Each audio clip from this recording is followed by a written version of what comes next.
everybody, good morning. How is everybody? Say hi if you're there. Let me know that you can hear me. I am a couple of minutes early today, so I'll just wait and have a slurp of tea.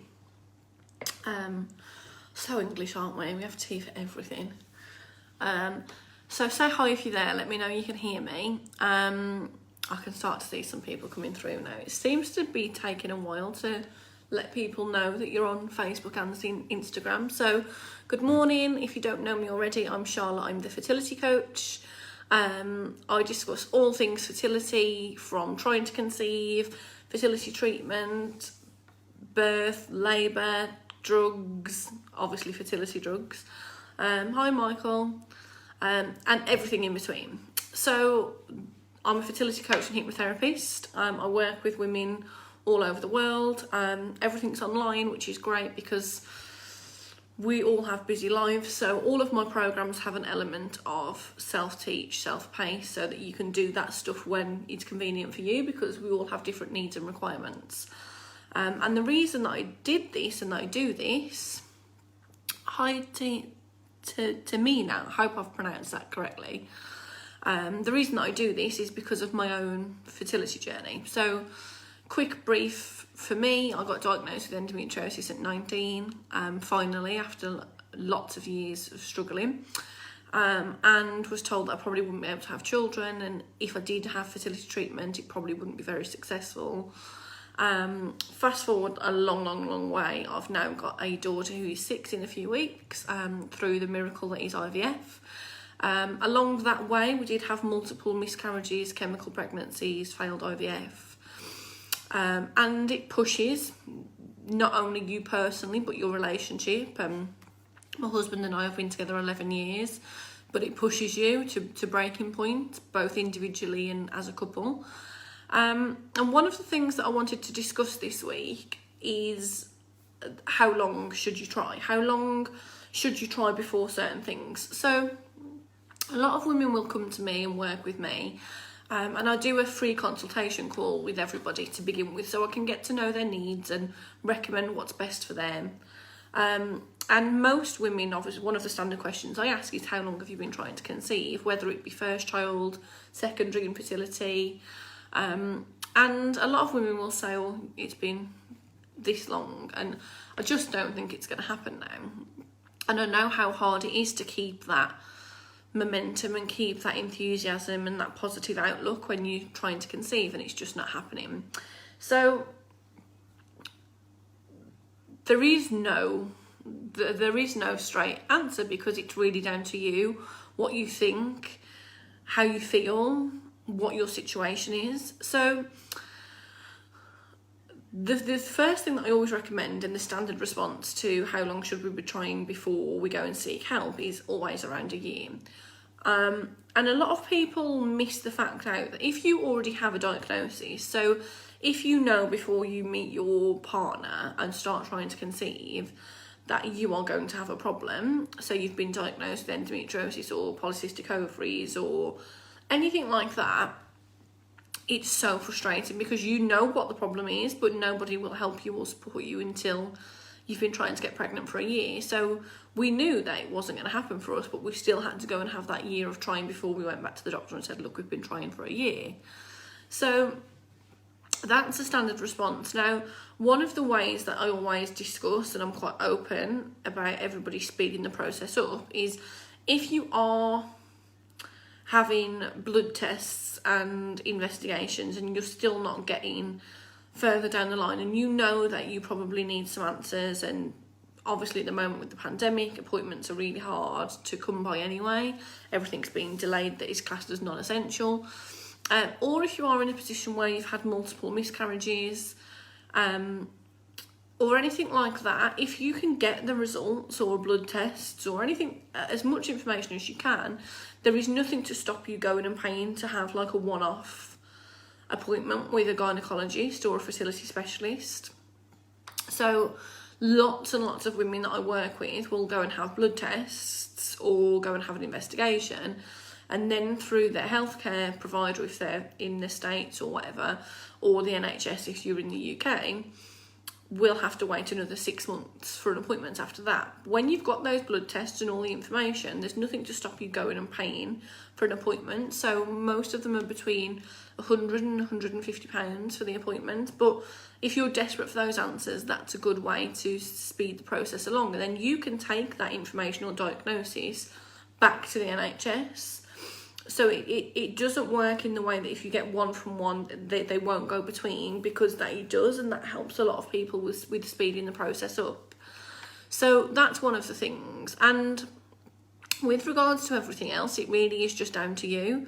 So if you think I've been trying 5 years and it's making me too tired, it's making my mental health, it's affecting my mental health, it's causing a strain on my marriage, it's causing a strain on finances. Only you know when the time is right, if and when you want to stop. But I am going to tell you about a lady I've worked with recently, and I've asked her permission. Obviously, I won't be too specific because I can't. But there's a lady that I've worked with from America, and she reached out to me last September time. So probably just over 6 months ago. And at the time, she said, my partner and I have been trying for 12 and a half, nearly 13 years to conceive, and it's not happening. It's getting me really down. It's affecting our relationship. I just don't think it's going to happen, but I don't feel like I'm quite ready to give up, and I just feel like I need some answers. Obviously, COVID and the pandemic had delayed everything, and she'll be quite happy for me to admit for her that she was in quite a negative place. The only reason that she was working with me is because a loved one of hers had paid for her to do it, because they thought that she needed to do that, and we went through the mental side of it, the coaching and the past and how she felt and how it affected her in the present. And I put, if you're on my social media platforms, the picture of her pregnancy test on yesterday. And that's after 13 years. So when people say to me, how long should I give it before I give up? How long should I give it before we just think it's just not going to happen? There's no standard response. This lady has been trying to get pregnant for 13 years. And had almost classed herself out of the game. Only really for the sake of saying, well, I want to try something else and I want to do something else, had she carried on. And because someone else had said, no, and you need to do this. So there is no standard response for how long you should be trying.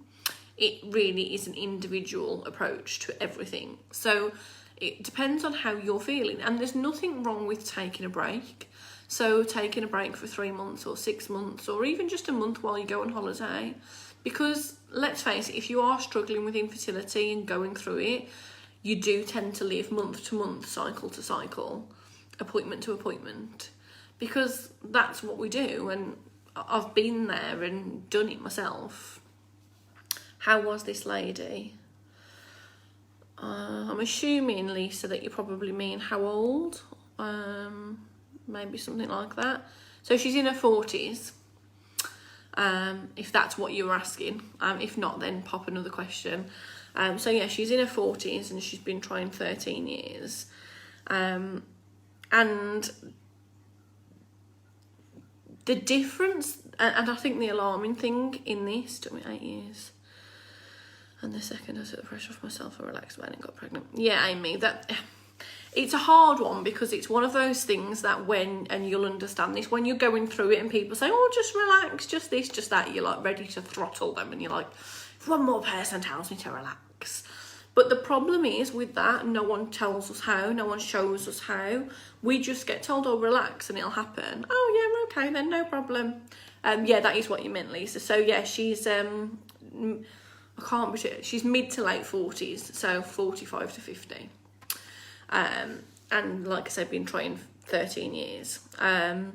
Never had an answer for it, just constantly got told that it was unexplained. So we get told all these things, it's unexplained, that frustrates us. Or just relax, just switch off. When you don't think about it, it'll happen. And all these cliches.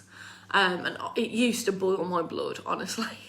I used to come out of appointments and say to my husband, if one more person tells us to do this, or if one more person tells us to do that, or... But at the time when you're in it and you're going through that and that's your daily life, you can't. It really is, Lisa, honestly. I'm always happy for everybody who gets pregnant, whether they've worked with me or whether they haven't. But this woman she's an amazing woman. She's absolutely incredible. And yeah, it's still, sometimes I think, why do I still get so emotional? But it's just testament to how life-changing it is for people. And when I work with somebody, it's not like just having that one-off encounter in the supermarket for 5 minutes. It's, you know, when I work with women, I work with them for an hour and a half every single week.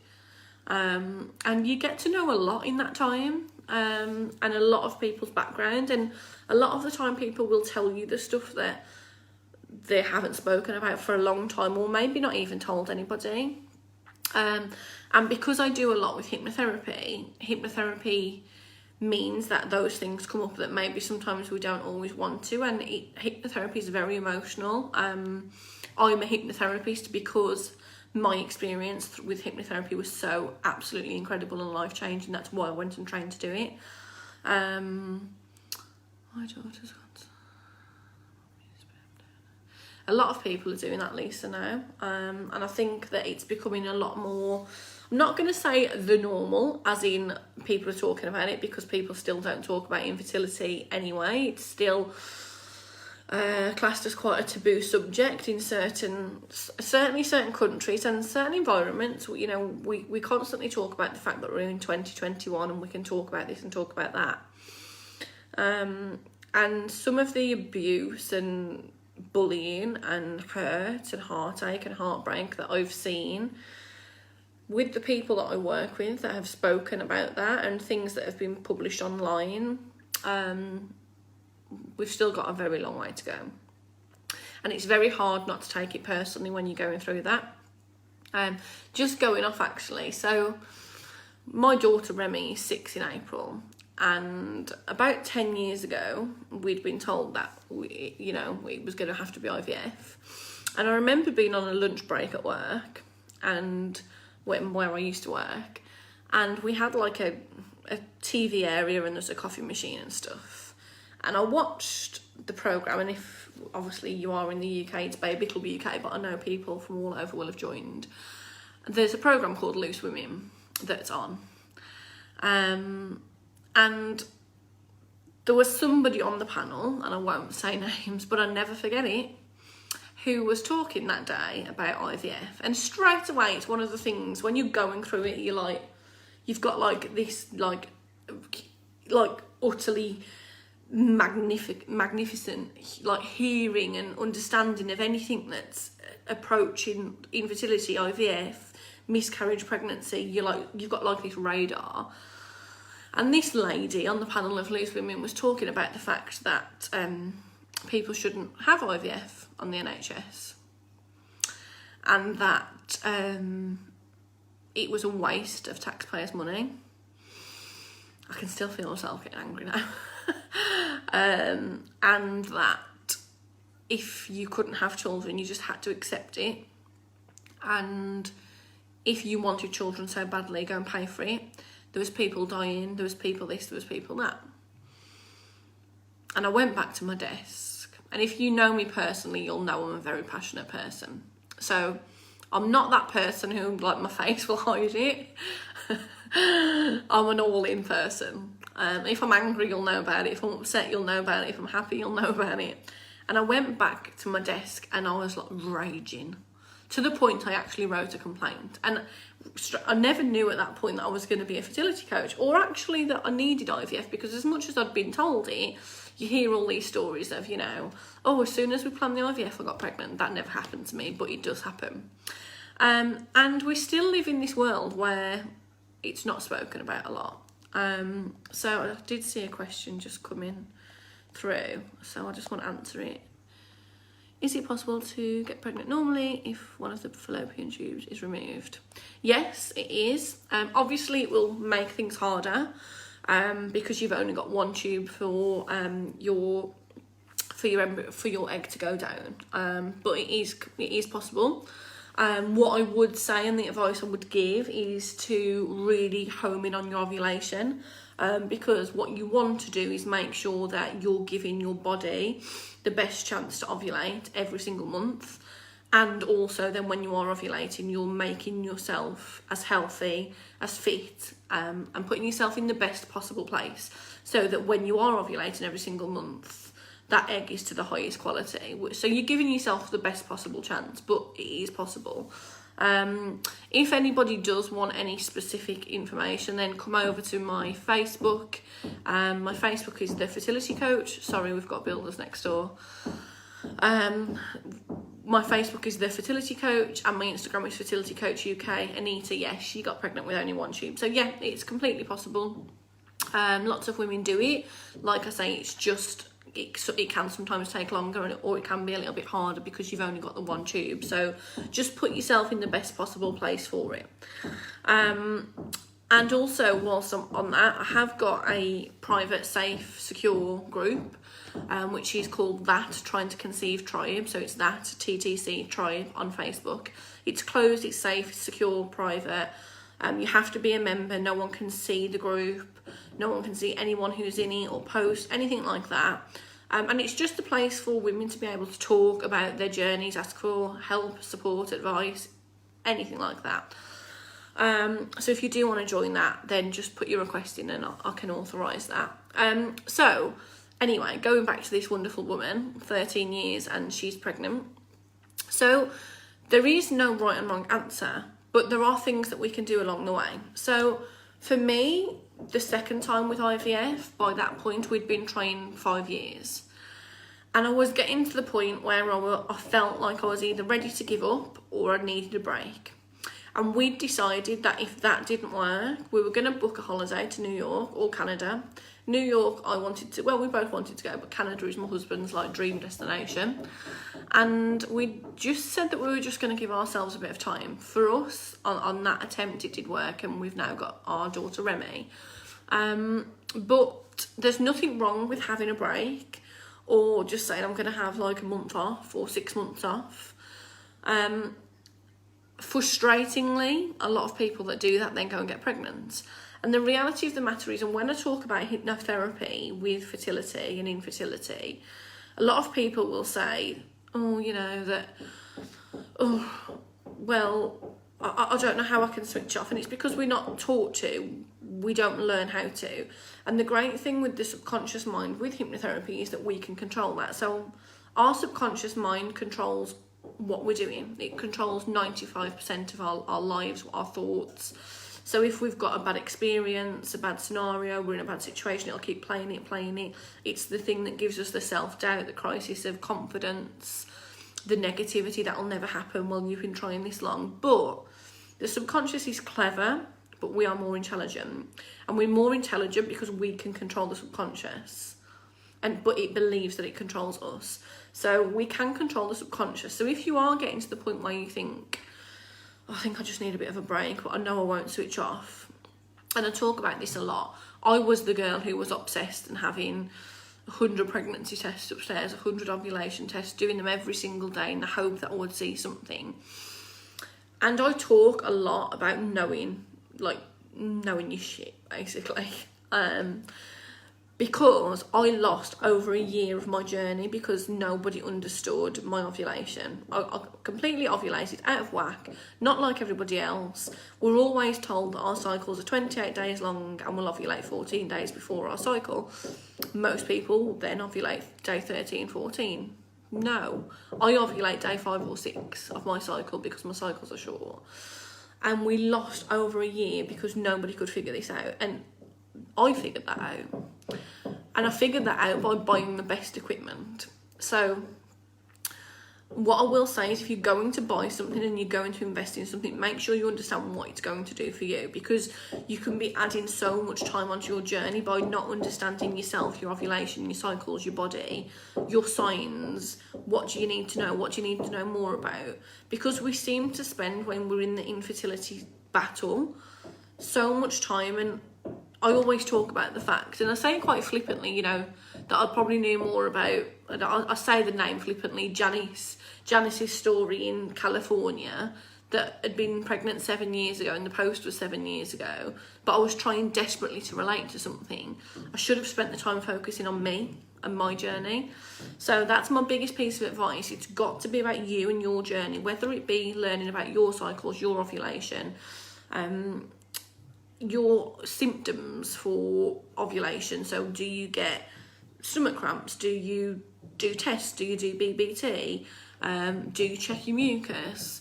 How long are your cycles? Are they regular? If they're not regular, you can change that. We've got so much stigma about, well, if you've got bad fertility or you don't ovulate much, then that's it. You've just got to live with it. That is a load of rubbish.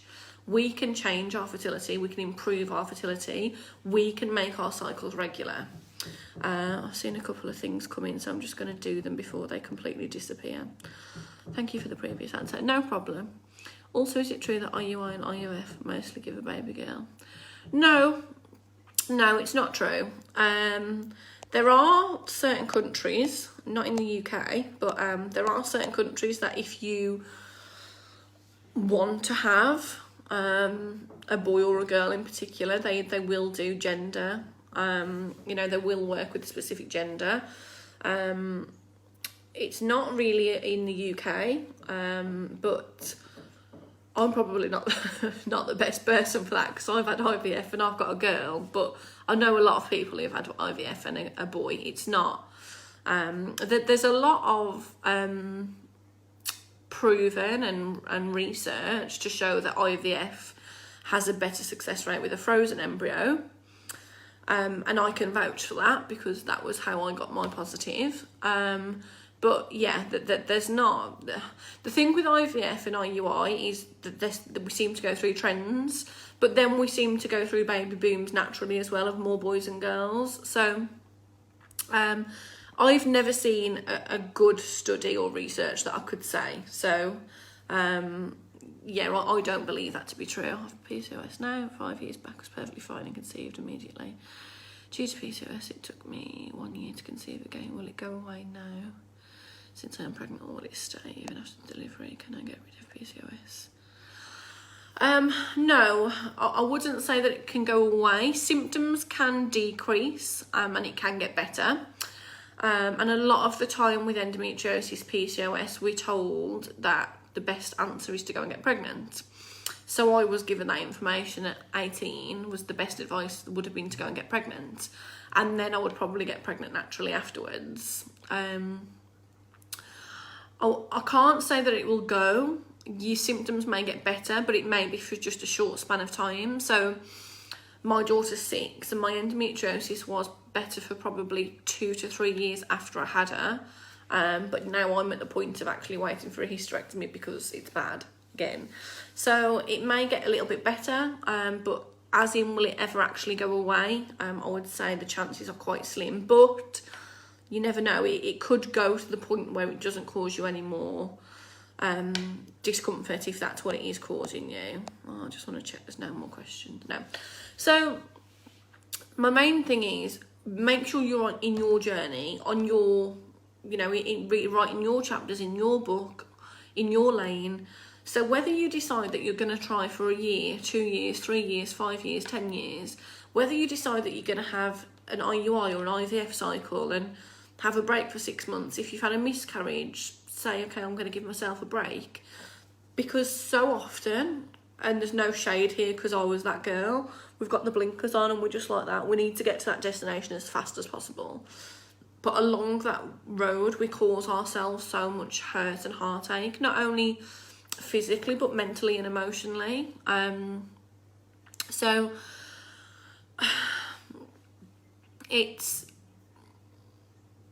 I always talk about there not being this magic switch. So you think, or I certainly thought, that I would get pregnant and it was just going to, this magic switch was going to happen and everything would go away and I'd have like my happy ever after, and all those feelings and heartache and heartbreak were just going to go away. And it doesn't, because all that happens is that you end up carrying all that baggage along with, oh, now I've got to stay pregnant, oh, I've got to give birth. and the worry just gets more and more and more. So if we don't start to be able to deal with everything at our starting point, it's only ever going to snowball, and it will just get bigger and bigger and bigger and harder to break down. Just seeing something, Cheryl. How do you become a fertility coach? Well, there's lots of different avenues. It really depends. You can go and there's lots of people who've got science backgrounds. There's people who are counsellors, which I'm a part qualified counsellor, so I don't advertise it fully because I'm still doing my last exams for it. You can do coaching programs and then go on to fertility. You can do whole packages. I did my hypnotherapy separately because I wanted to really pick the bits that I wanted to do. So you can just become like a fertility advisor if it's something that you want to do and become passionate about. There's not a right and wrong with it. It takes time. It's a long process. It's not a quick process because obviously you up until you've been through anything else, you've only gone through your experience. So I talk about my experience a lot, but obviously I've had women that are 18, I've had women at 20, 30, 40, 50. I've had women that have been trying 13 years, a year, 6 months, 5 years, that have got PCOS, endometriosis, and autoimmune disorders, had multiple miscarriages, no miscarriages, sperm problems. So it takes years to be able to build that knowledge up and that information. But everyone starts somewhere, right? And if you've gone through it yourself, that's one of the best things, because you can relate to people. And that to me is the number one key component.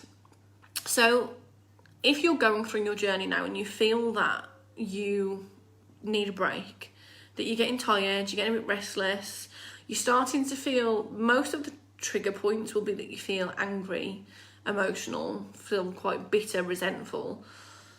Have a break, plan something. I know COVID is absolutely rubbish at the minute, we can't do anything, but plan something. Have a month off. Having a month off won't do any harm to you. You have to take the control back, and this is what I always talk about. So my program is called the Calm Conception Program, and it's about bringing the calm back and actually taking the knowledge back, because very often we feel like we're on this roller coaster and we're just hanging on. We don't know which way the ride's going. We don't know how fast or slow. We don't know what the next move is. We're just holding on for dear life. And that's not a nice place to be when we don't feel that we have any calm or control.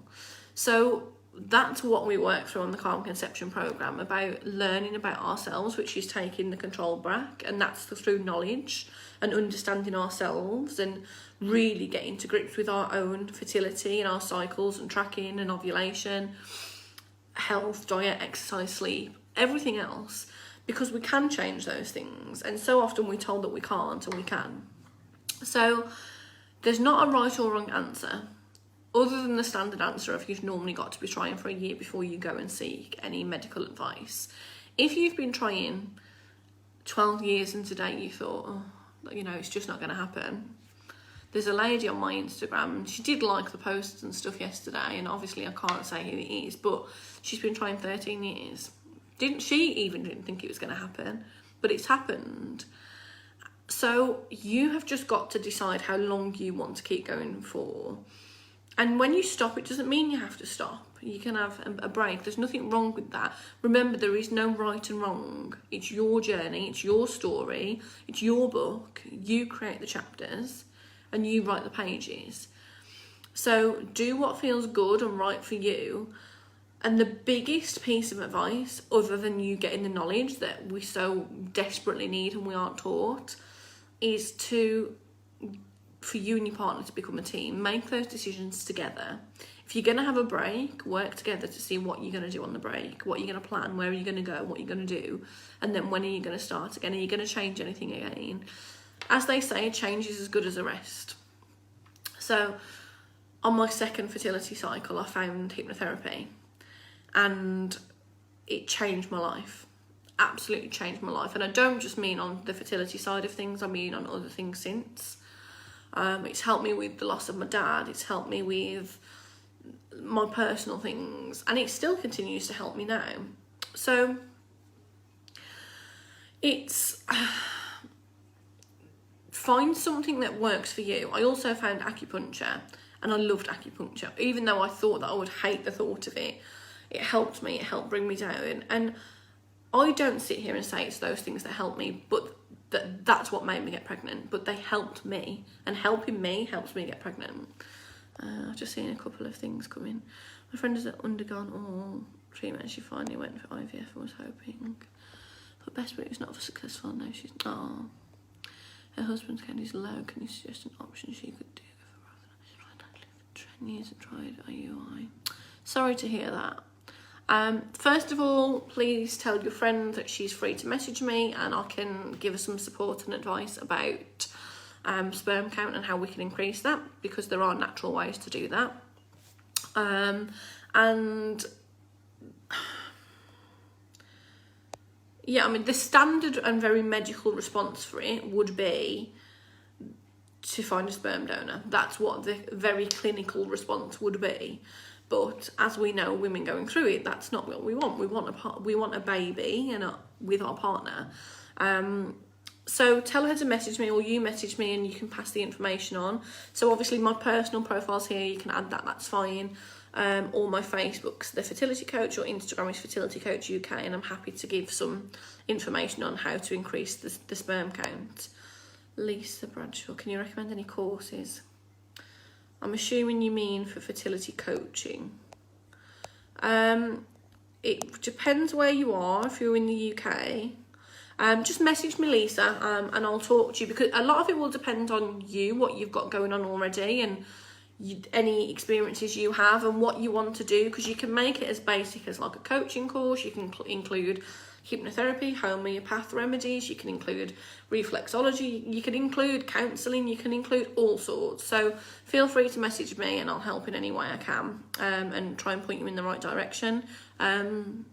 So stay in your own lane, concentrate on your own book, write your own chapters. We're holding the pen, remember, and I know sometimes it doesn't feel like that. And if you do want to take the calm control back to your conception, then please feel free to ask about the Calm Conception Programme. I do offer a free 30-minute call to everybody to see how and what we can do to help. And also, I do have a new programme launching next Monday, which is the 29th of March, which is primarily designed all about ovulation, cycles, tracking, how to boost ovulation, how to regulate your cycles. It's all online, so it's all self-paced, because we've all got our own things to fit around. So that's going to be launched next Monday. So if you want more information on that, go on my platforms. Fertility Coach UK on Instagram, and The Fertility Coach on Facebook.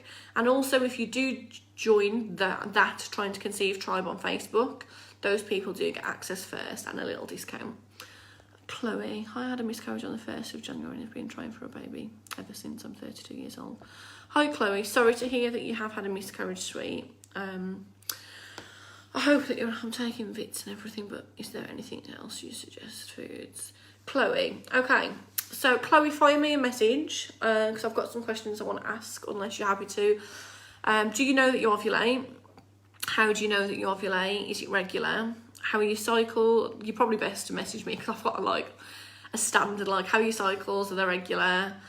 Are you ovulating? How do you know you're ovulating? How long do you ovulate for? How are you checking it? So probably best to message me, but there are definitely things that we can do to help. If you've got pregnant, now a lot of people will say, yeah, but you've got pregnancy, you must be able to get pregnant.